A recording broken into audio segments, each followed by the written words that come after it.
Viewers, आज का English word है ड्रीम।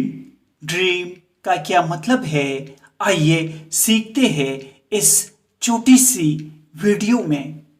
ड्रीम मीन्स ख्वाब, ख्याल में होना या ख्याली। आइए इस वर्ड को सेंटेंसेस में इस्तेमाल करते हैं। His dream has become a reality. उसका ख्वाब हकीकत बन चुका है। Reality means हकीकत।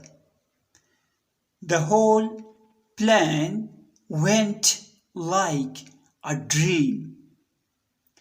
इसका मतलब है सारा मंसूबा एक ख्वाब की तरह चला गया।